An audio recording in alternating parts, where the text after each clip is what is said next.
E aí, tranquilo? Aqui é o 17. No vídeo de hoje eu quero falar sobre o filme Dragon Ball Super Super Hero.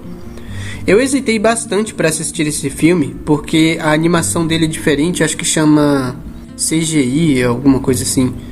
E não é aquela animação clássica que a gente está acostumado a ver. Mas eu assisti o filme e, cara, o filme é bem bacana. Pra quem é fã de Dragon Ball e gosta, o filme vai entregar muita coisa que a gente gosta de ver como fã. Então, nesse vídeo eu quero falar um pouco sobre esse filme e eu vou abordar os pontos que eu achei positivo e negativo entre eles. Bom, para começar, o filme, ele começa de uma forma espetacular, porque o filme é focado na organização Red Ribbon. Então o filme começa mostrando uma pequena introdução da história da Red Ribbon na vida do Goku.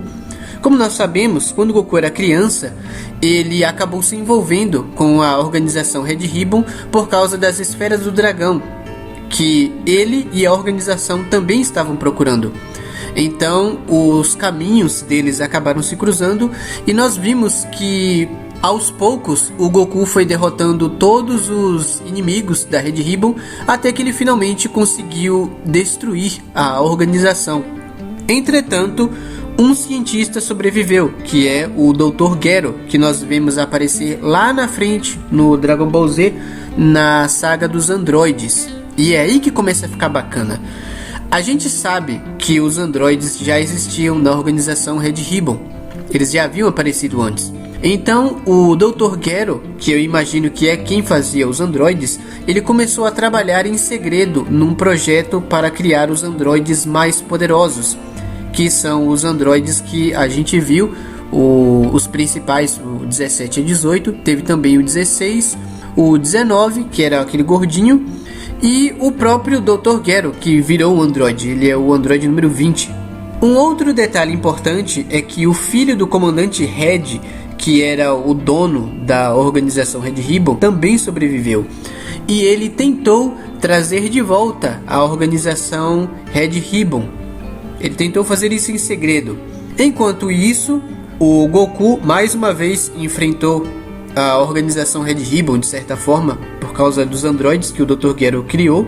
E acabamos vendo que surgiu também o Cell, que era a arma máxima, o maior trunfo do Dr. Gero, e com muita dificuldade acabou sendo derrotado também. Nesse ponto, o Magenta ele já estava prestes a desistir da ressurreição da organização Red Ribbon, até que ele encontrou o neto do Dr. Gero, que é um garotinho chamado Dr. Edo, e a partir daí a história começa a desenrolar. A organização Red Ribbon, que está agora disfarçada de uma indústria farmacêutica, eles ficam sabendo a respeito do gênio Dr. Edo, que é o neto do Dr. Gero, e eles vão atrás dele. E descobrimos que ele estava na prisão, isso porque ele roubou 3 cadáveres do necrotério e transformou em androides para trabalhar numa loja de conveniência e receber o salário deles, Então ele acabou sendo preso por isso. E quando ele sai da cadeia, o Magenta e o outro companheiro dele, que eu esqueci o nome agora, vão em busca do garoto. Uma coisa que eu achei estranha é que, poxa, um garoto que é mais genial do que o Dr. Gero, e ele tem 14 anos, sabe? Meio que é estranho você imaginar que um garoto tão novo assim seria mais genial que o Dr. Gero. Normalmente imagina-se que pessoas brilhantes, cientistas geniais, sejam pessoas mais velhas, porque já viveram bastante, já tiveram muitas experiências, estudaram demais, e com o tempo veio a sabedoria e o acúmulo de conhecimento, toda a bagagem que a pessoa tem. E no caso do Dr. Edo, isso não é uma realidade, porque ele é um garoto de 14 anos. Mas eu imagino que decidiram usar um garoto com uma idade tão jovem, porque nós vamos ver que na trama desse filme, o Dr. Edo, ele não é necessariamente um cara ruim. Ele é só um adolescente muito inteligente, mas ele não é necessariamente um cara ruim, ele não planeja dominar o mundo ou algo assim. Então, o líder da atual organização Red Ribbon, ele consegue enganar e manipular o garoto para fazer aquilo que ele quer, porque o garoto ele vem com todo aquele papo de herói, que ele quer criar os androides para poder fazer a justiça. Então, para convencer o garoto a lutar do lado dele, ele inventa toda uma história de que a organização, a corporação Cápsula, na verdade são os verdadeiros vilões da Terra, né? Que eles alienígenas, eles usam a tecnologia alienígena e por isso a empresa deles é tão bem sucedida assim, porque eles usam tecnologia de fora e o objetivo deles é dominar completamente o mundo. O Dr. Hedo até questiona porque eles não fazem isso pela força, mas o Magenta, sendo mais astuto, ele consegue enganar o garoto, falando que eles estavam envolvidos em incidentes horríveis e que o terrível Majin Buu e o Piccolo Daimao, que foram dois maus que assolaram a humanidade, eles fazem parte da corporação Cápsula e que o Cell, na verdade, era um androide criado pelo Dr. Gero para poder derrotar essa organização. Ele teve que falar isso para limpar a imagem do Dr. Gero, porque o que os pais do Dr. Hedo disse para ele era que eles não gostavam do Dr. Gero, porque ele estava envolvido com a organização Red Ribbon, que é uma organização criminosa. Então o Magenta explica que na verdade não era bem assim e toda essa história que eu acabei de contar. Sendo assim, o Dr. Hedo, ele aceita construir androides que são heróis para poder defender a Terra, né, contra um possível ataque dos alienígenas. Até porque o Magenta também falou que no futuro eles podem trazer os amigos deles alienígenas para poder dominar completamente a Terra. Então eles precisam agir rápido e impedir que isso aconteça. Foi um pouquinho difícil convencer ele. Tanto que o capanga do Magenta, ele chega a sacar uma arma. E o Dr. Hedo, ele fala que a arma não é uma ameaça e que não funcionaria, porque ele usou um remédio que tornou a pele dele impermeável. Então isso não funcionaria. E além disso, como defesa, ele tem um androide que é uma espécie de abelhinha que pode injetar um veneno mortal capaz de derrotar qualquer um deles aqui. Então ele realmente foi manipulado, enganado e convencido a fazer parte desse projeto da nova Red Ribbon. Bom, após essas informações no começo do filme, nós vemos agora os nossos heróis. E a primeira cena que nós vemos é o Piccolo treinando a Pan. O que eu acho muito bacana, porque a gente se lembra que lá atrás o Piccolo treinou o Gohan, que é o pai dela. E aqui nós vemos o Piccolo como uma espécie de mentor, tanto do filho do Goku quanto da neta do Goku. E só podia ser o Piccolo, né? Afinal, o Gohan não demonstra nenhum tipo de interesse na arte da luta. Ele sempre foi muito repreendido pela mãe por causa disso. E sempre foi uma coisa assim muito dolorosa para ele, desde pequeno, passar por todas aquelas situações. Então ele não é um cara que realmente tem vontade de lutar, a menos que seja extremamente necessário. Depois disso, vemos o Piccolo ir ao encontro do Gohan, que já não sai de casa há uns 4 dias, porque está focado numa pesquisa que ele está fazendo. E ele nem sequer tem tempo para poder buscar a filha na escola. Então, tanto o Gohan quanto o Avidel acabam contando com o Piccolo para buscar a Pan na escola. Então nós vemos aqui o Piccolo fazendo uma espécie de papel de pai também, né? Ou avô, alguma coisa assim. E é muito louco, ele é bastante envolvido na família do Goku, né? Só que ele fica bravo com isso e ele vai falar com o Gohan, tirar satisfação que ele não tem tempo para cuidar nem da própria filha. E ele nem sequer tá treinando, já parou de lutar faz tempo. Então nós vemos aqui o Piccolo fazendo uma espécie de papel paterno com relação ao Gohan, né? Dando um puxão de orelha. E eu acho muito legal ver a evolução do Piccolo como personagem, o quanto ele foi humanizado, né? Nós não temos muitos momentos assim, onde nós vemos esse lado mais pessoal do Piccolo, sabe? Então esse filme explora um pouquinho isso. Mais pra frente, vemos o Piccolo treinando, como de costume, né? Embora a Terra esteja em paz, uma nova ameaça pode aparecer a qualquer momento. Então ele continua treinando e se preparando. Entretanto, seu treino é interrompido e é a partir daqui que as coisas começam a ficar interessantes. Vemos que diante dele aparece um androide, e este é da Red Ribbon. Sabemos disso porque a marca da Red Ribbon tá na roupa dele, o que deixa muito óbvio. E o outro motivo é porque não é possível sentir o ki dele, que é uma marca bem característica de androides, né? Entretanto, este androide é diferente de todos os outros que nós já vimos na história do Dragon Ball. Ele tem uma aparência bastante heróica, com capa e tudo mais. E o motivo disso é porque o criador dos androides, que é o Dr. Edo, que é um garotinho de 14 anos, ele gosta de heróis, então ele propositalmente fez o androide com esse design. Então eles começam a lutar por causa daquilo que já foi explicado antes, que foi dito para eles que a organização Cápsula é uma organização maléfica e inclusive o Piccolo é confundido com Piccolo Daimao, que já morreu há muito tempo. Esse Piccolo na verdade é o filho do Piccolo Daimao, ele é Piccolo só, mas enfim, começa a luta entre eles. E uma coisa que eu achei estranha é que durante a troca de golpes aparecem onomatopeias, uma coisa que a gente nunca viu antes no Dragon Ball.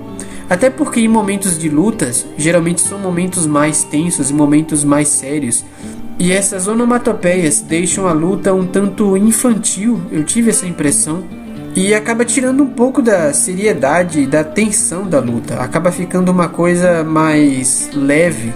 E eu não acho legal que seja assim.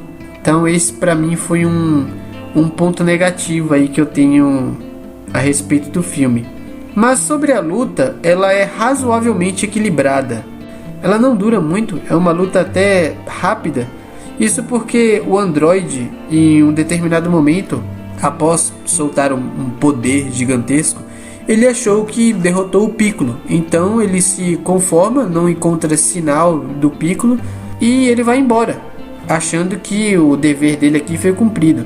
Entretanto, o Piccolo escapou e ele decide seguir esse androide. E lá na frente, ele acaba encontrando a base da Red Ribbon. O Piccolo então tem a ideia de se infiltrar na base e, para não levantar suspeita, ele ataca um dos soldados, nocauteia ele e veste a roupa do soldado. Que foi bem conveniente, porque a roupa cobre todo o corpo, e inclusive tem um capacete que esconde o rosto, e isso facilitou bastante a passagem dele.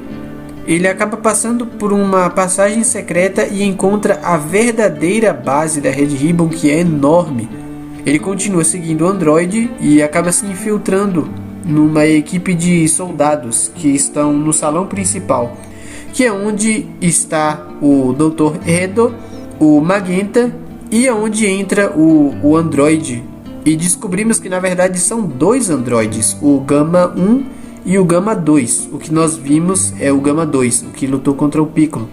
Na interação entre os androides, vemos que eles têm personalidades bem diferentes. O Gama 2 é mais relaxado, mais tranquilo, de boa, e o Gama 1 é mais sério. Inclusive ele pergunta pro Gama 2 se ele verificou o cadáver do Piccolo.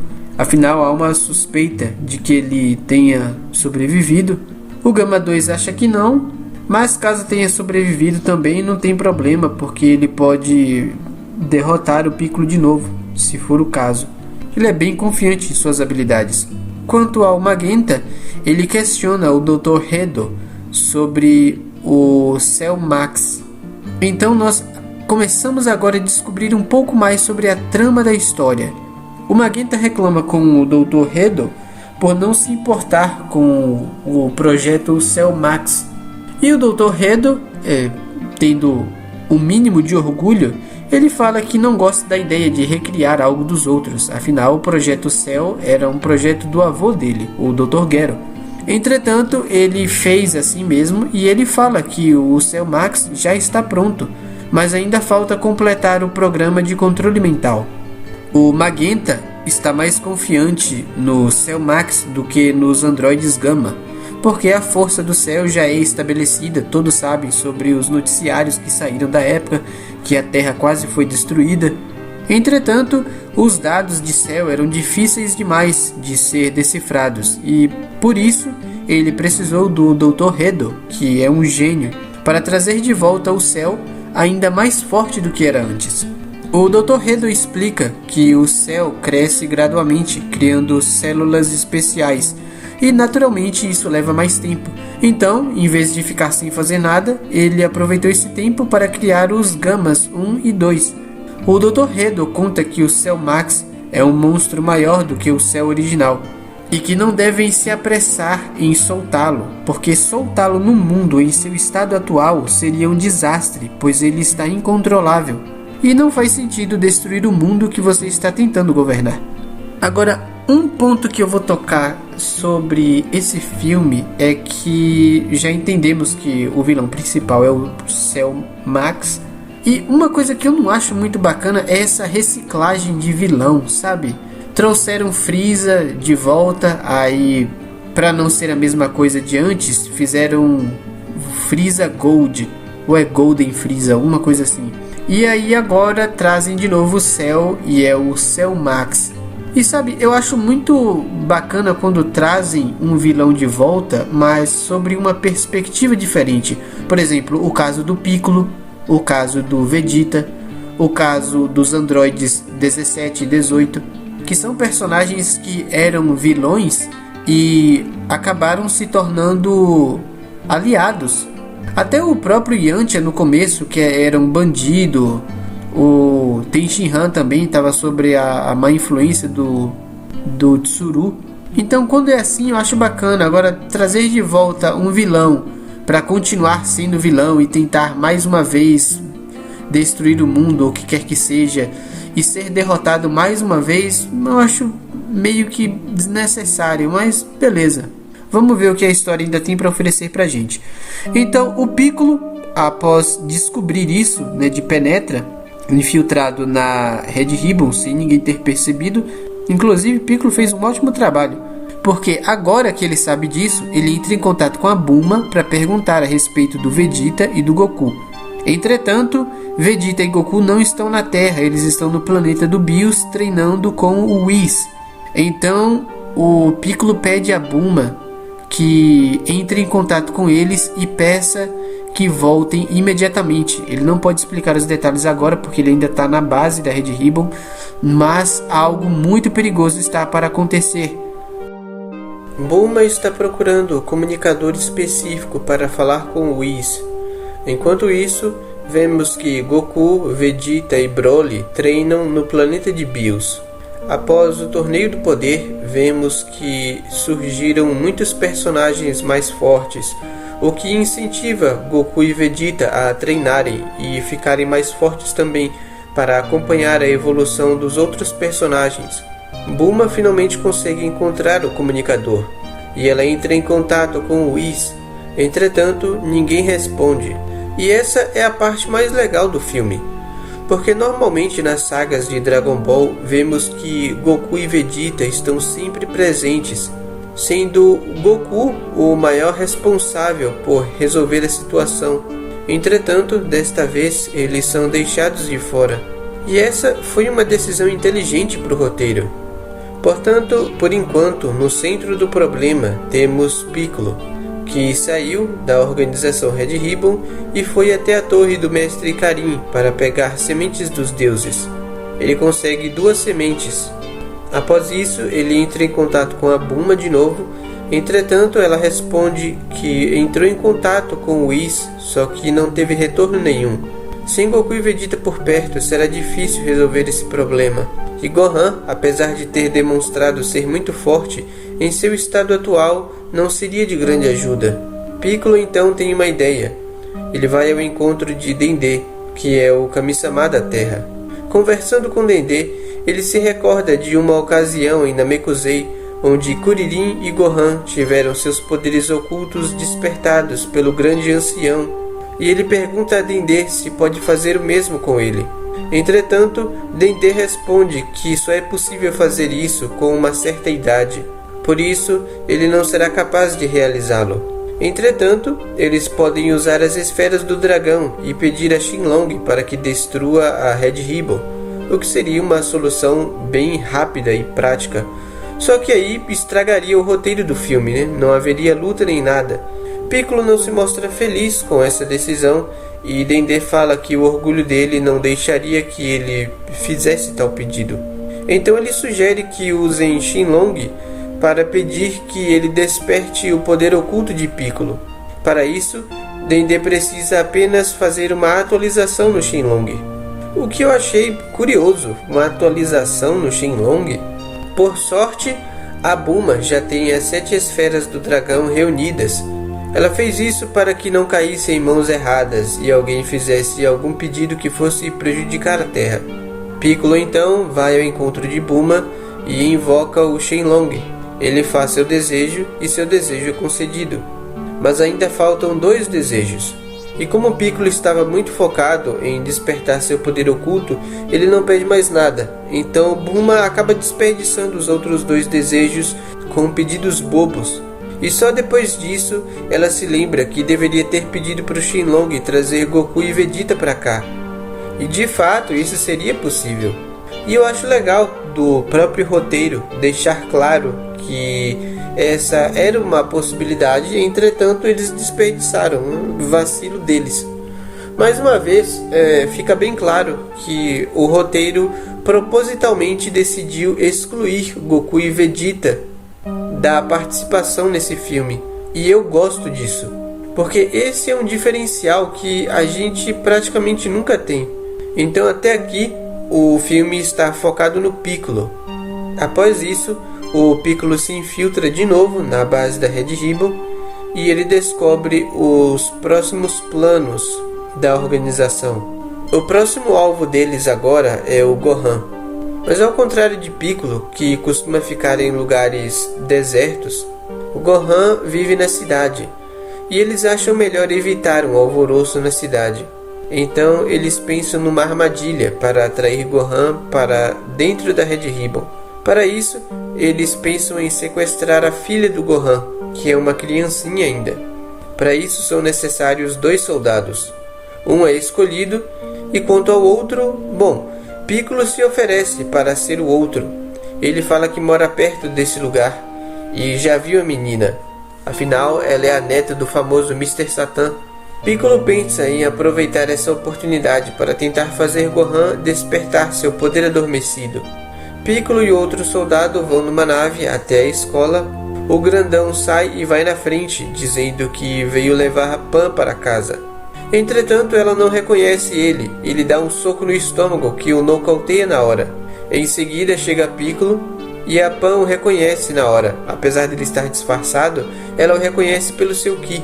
No fim, acabou ficando mais fácil desse jeito. Então, o Piccolo pega o soldado nocauteado e a Pan, e eles entram na nave para poder voltar para a Red Ribbon. O Piccolo inclusive pede para que a Pan coloque as algemas, o que não seria um problema, já que ela pode quebrar a qualquer momento. Ele quer simular um sequestro real para ver se o Gohan desperta o seu poder e, sendo assim, de alguma ajuda para derrotar a Red Ribbon. Piccolo explica a situação para Pan e ela aceita participar do plano. De volta à base da Red Ribbon, ela finge estar com medo, e eles então fazem um vídeo disso para chantagear Gohan. Com o vídeo em mãos, eles vão até a casa de Gohan e ameaçam machucar a filha dele caso ele não siga as ordens. Ele obviamente fica irritado com isso e decide ir até a Red Ribbon para buscar sua filha. Embora não tenha acontecido exatamente do jeito que eles planejaram, eles de certa forma conseguiram, através da Pan, atrair o Gohan até a base deles. Ao chegar lá, Gohan encontra a Pan e ele parte ao encontro dela, mas os androides Gamas estão em seu caminho e eles então começam a lutar. A princípio, Gohan está sendo pressionado e não consegue se livrar do Gama 1. Ele então se transforma, mas ainda assim está tendo dificuldade. Ao lado de Pan, ainda disfarçado de soldado da Red Ribbon, Piccolo tem uma ideia. Ele finge machucar a Pan para ver se isso de alguma forma pode melhorar o desempenho de Gohan, coisa que o androide Gama não aprova. Entretanto, Gohan evolui e desperta seu poder adormecido, e só então ele começa a ter vantagem na luta. Ao ver que o Gama 1 está perdendo, o Dr. Hedo envia o Gama 2, entretanto, Piccolo entra em seu caminho para impedi-lo. Uma coisa que percebemos é que os androides Gamas não são exatamente pessoas ruins, até porque eles foram construídos pelo Dr. Edo para serem super-heróis, então em sua essência eles são pessoas boas, eles estão apenas seguindo ordens. E o Dr. Hedo, como nós vimos, ele foi manipulado pelo Magenta a acreditar que a organização Cápsula e todos os seus membros são pessoas ruins e que eles são o verdadeiro mal. Durante a luta, o Piccolo ativa o seu novo poder e começa a dominar a luta. Visto que os androides Gamas já não podem fazer diferença nenhuma na luta e estão prestes a perder, Magenta decide utilizar o seu último trunfo. A Pan tenta impedi-lo, e o comparsa dele impiedosamente saca sua arma e atira contra ela. O Gama, ao testemunhar isso, finalmente entende a realidade em que se encontra e percebe quem de fato é o verdadeiro mal aqui. Ele então defende Pan e a luta entre os androides se encerra por aqui. Porém, Magenta teve tempo suficiente para sair na frente e lá dentro ele está prestes a ativar o Cell Max. Dr. Hedo, que se adiantou, chega na sala também, e eles começam a entrar em discussão a respeito do que aconteceu. Nesse ponto, Magenta já está farto do Dr. Hedo, e achando que não precisa mais dele, ele decide se livrar dele para sempre, então atira nele com o revólver. Entretanto, como já foi dito lá no começo do filme, o Dr. Hedo não pode ser atingido, pois ele tomou um remédio que faz com que sua pele fique impermeável. Vemos que o Dr. Magenta também meio que se transformou em um ciborgue, alterando partes do seu corpo. Entretanto, ele ainda tem algumas partes humanas, e o Dr. Hedo aproveita isso para usar o seu androide Hachimaru, que é aquela abelhinha que também vimos no começo do filme, e com o ferrão dessa abelhinha ele consegue derrotar o Magenta. Entretanto, antes de ser finalmente derrotado, ele destrói as máquinas que estavam segurando o Cell Max, e agora, sem sistema para poder completar o processo de controle mental, o Cell acaba sendo abruptamente despertado. Em seguida, vemos que chega a Bulma com reforços. Ela traz consigo o Trunks, Goten, a número 18 e o Kuririn. Um detalhe curioso aqui é que o Gohan não enxerga direito sem os óculos, o que eu acho muito estranho para um Saiyajin. Quando ele se transforma em Saiyajin, ele não precisa mais dos óculos e enxerga normal, mas quando ele volta à sua forma comum, ele não enxerga. Desde quando o Gohan é assim? Eu acho que isso é algo que aconteceu aqui no Dragon Ball Super, porque eu não me lembro do Gohan ser desse jeito no Dragon Ball Z. Bom, como vimos lá dentro, o Cell Max foi despertado. Daqui, da base da Red Ribbon, ele sobe lá para fora. Infelizmente, a luta deles ainda não acabou.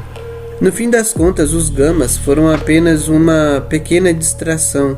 O real inimigo desse filme e a maior ameaça é o Cell Max, que acabou de ser despertado.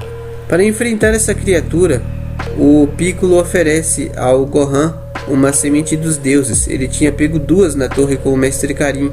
Entretanto, o Gohan, por não enxergar direito, acaba deixando uma das sementes cair. Que mancada, cara. Esse lance do Gohan não enxergar direito eu achei meio zoado, mas enfim. É que a semente dos deuses é de grande ajuda. Ela poderia restaurar o poder do Gohan à forma que ele estava antes de começar a lutar. E isso seria muito importante agora para enfrentar o Cell Max. Vemos que após a ativação do Cell Max, o Dr. Hedo está em perigo e os androides Gama vão ajudá-lo. E os outros guerreiros Z se aproximam também para impedir que o Cell cause maior destruição sobre a Terra. Eles então começam a enfrentar este Cell monstruoso. Eles então são informados pelos androides Gama que o Dr. Hedo, se antecipando e imaginando que o Cell poderia sair de controle, na pior das hipóteses, ele propositalmente deixou um ponto fraco que está localizado no topo de sua cabeça. Mas atingir este ponto fraco desencadeia uma explosão que destrói todas as células do corpo de Cell. Portanto, eles devem ser bem cuidadosos, pois assim que atingirem este ponto, eles devem se afastar o máximo possível. Vemos que enquanto enfrentam Cell, os seus poderes não funcionam no corpo dele.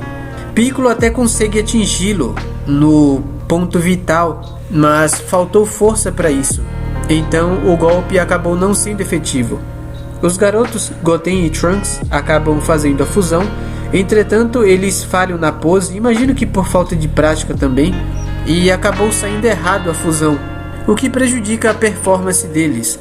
Entretanto, a força dos dois combinados é real, e meio que desajeitados, eles acabam atingindo o Cell no ponto fraco, que é no topo da cabeça, e eles acabam causando uma rachadura considerável, deixando o ponto fraco dele exposto.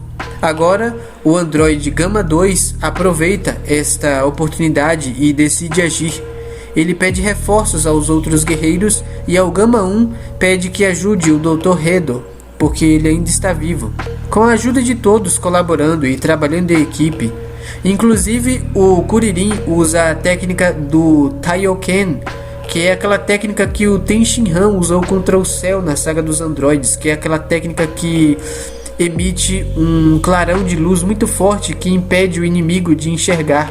O Kuririn também usa o Kienzan, que foi uma técnica que ele usou lá no arco dos Saiyajins. Enquanto isso, o Gamma 2 ele consegue ferir consideravelmente o Cell. Entretanto, ainda não foi forte o suficiente para lhe causar o dano necessário para destruí-lo. Entretanto, ele conseguiu lhe causar um dano considerável. Após isto, o Gamma acabou se tornando alvo de Cell, que tenta acabar com ele, nocauteando. E então, quando ele está prestes a pisar em cima do Gamma e acabar com ele de uma vez, o Piccolo entra na frente e o defende, entretanto numa posição bem desfavorável. Kuririn dá a ideia ao Piccolo para que ele fique gigante, assim como ele fez no passado, lá na época do torneio de artes marciais, quando ele lutou contra o Goku. Na época o Piccolo era do mal ainda. E isso é uma coisa muito legal do filme, é que ele está explorando técnicas que os personagens têm e que por algum motivo nunca mais foram usadas, simplesmente foram esquecidas, né? Como o Taioken, que eu já mencionei, o Kienzan, essa técnica do Piccolo de ficar gigante, o que ajuda bastante porque agora ele está na mesma altura que o Cell. Então ele consegue deter os seus movimentos com mais eficiência. Entretanto, ele também pode ser atingido com mais facilidade pelo Cell, afinal ele agora é um alvo bem maior. O Piccolo então tem uma ideia. Ele oferece a última semente dos deuses a Gohan para que ele possa recuperar sua energia. Assim, ele explica que o plano dele é segurar Cell o máximo que pode para que Gohan possa calibrar toda a energia que ele tem e dispará-la num único golpe para finalizar a luta de uma vez. Entretanto, Piccolo tem bastante dificuldades em segurar Cell, que está loucamente descontrolado. Então Piccolo acaba levando uma surra feia. Os outros guerreiros ficam preocupados e se aproximam de Piccolo para ajudá-lo, caso contrário ele morrerá. Entretanto, eles não são páreos para Cell e acabam sendo derrotados também. Piccolo é o único que ainda está de pé, entretanto, devido aos muitos golpes que ele está levando, ele já está quase morto. E Gohan ainda está carregando seu poder quando vê essa cena. Ao perceber que Piccolo, que é como uma figura paterna para ele, está prestes a morrer diante de seus olhos, isso faz com que a preocupação e a ira em seu interior desperte um novo poder oculto, e com essa nova força, Gohan consegue superar Cell. Vemos que Cell reconhece a força de Gohan e ataca ele. Entretanto, o seu punho é facilmente detido por Gohan, que logo em seguida lhe contra-ataca, sendo este um golpe bem eficaz. Irritado e pressionado, Cell carrega um poder absurdo para destruir tudo. E cara, olha o tamanho disso. O poder cobriu todo o céu e chega a sair para fora da Terra. Em seguida, o Cell comprime todo aquele poder numa esfera menor, que obviamente tem a capacidade de destruir a Terra inteira. Entretanto, isso não assusta Gohan, que se mostra bem confiante. Piccolo volta a segurá-lo, como havia dito que faria, e Gohan aproveita esse momento para se preparar para o golpe final, que é o Makanko Sapo, que é um golpe do Piccolo. E ele está vestindo a roupa do Piccolo e ele é discípulo do Piccolo. Então tem toda uma homenagem ao Piccolo aqui, que cumpriu um papel muito importante nesse filme como protagonista, visto que Goku e Vegeta não estão aqui. E eu achei que essa foi uma decisão muito assertiva do filme, eu já comentei sobre isso, porque geralmente Goku e Vegeta são os caras que resolvem a parada no final, são os caras que lutam e enfrentam os inimigos mais fortes, então a gente conta muito com eles. E na verdade, Dragon Ball tem muitos personagens bons e fortes que são capazes de lidar com situações de perigo como essa. Então eu achei muito bacana do filme dar esse espaço para o Piccolo se desenvolver como personagem, e do Gohan também, que é um personagem que tem muito potencial, os fãs esperam muito dele. E infelizmente, depois da saga dos androides, ele tem deixado a desejar em muitas ocasiões. Então ele aqui ter esse espaço para poder brilhar, eu achei muito legal isso do filme. Então o Gohan, ele se prepara e dispara o Makanko Sapo, que é bem assertivo. E o fato dele escolher esse golpe também é legal, porque da primeira vez que ele enfrentou o Cell, e eu falo do Cell original, ele usou o Kamehameha e teve lá a imagem do Goku atrás dele, porque o Goku estava apoiando e incentivando, dando aquela moral, né, e aquele apoio psicológico. E aqui nós vemos que o Gohan, ele brilhou sozinho, né? Ele não teve o apoio emocional de alguém atrás dele. Aqui foi o momento dele de fato, e ele usou o golpe do Piccolo, e isso foi muito legal. Como eu disse, foi um golpe certeiro, o Cell foi derrotado com esse golpe, e todos os guerreiros agora precisam se afastar o máximo possível, porque o Cell vai explodir, e eles não devem ser pegos nessa explosão. Do contrário, eles poderiam até morrer, o que faria com que o resultado da luta tivesse sido bem desagradável para eles, que lutaram todos juntos e fizeram o máximo para poder derrotar esse adversário. Após a explosão, vemos que praticamente todos escaparam ilesos, com exceção do androide Gama 2. Ele usou toda a sua energia numa explosão para conseguir deter o Cell. Acabou que ele não conseguiu derrotar o Cell, mas causou um dano significativo, que ajudou os outros guerreiros posteriormente. Piccolo reconhece que sem a ajuda deles, eles não teriam ganho. O golpe que o Gama deu fez com que a força do Cell decaísse, e Piccolo reconhece que ele foi verdadeiramente um super-herói. O Dr. Hedo se sente culpado pela destruição do Gama, assumindo a culpa de que foi ele quem criou o Cell Max, e o Gama pagou pelos seus erros. Embora manipulado pela Red Ribbon, ele sabia de certa forma o que realmente estava acontecendo. Mas foi conveniente para ele trabalhar ao lado da organização, porque ele recebia fundos para sua pesquisa. Mas após isso, ele se sente muito culpado e ele fala que agora ele pretende se entregar à polícia junto com o Gama 1. O Piccolo sugere que ele não faça isso e esqueça sobre o que aconteceu hoje. Eles não eram pessoas boas, mas também não foram pessoas ruins. Eles cometeram erros, mas eles fizeram o possível para poder reparar esse erro. Visto que ele está de fato arrependido, Piccolo tem compaixão e os perdoa por isso. Dr. Hedo então se oferece para trabalhar para Bulma, sendo ambos cientistas, e o Dr. Hedo, um gênio, como já foi dito no filme, ele seria de grande ajuda para a Corporação Cápsula. A Bulma pergunta se ele é capaz de fazer a pele dela parecer mais jovem, e ele fala que isso não seria um problema. Então ela decide contratá-lo para trabalhar com ela. E o androide Gama foi contratado também. E assim termina o filme. Vemos que no final a Pan consegue aprender a voar finalmente.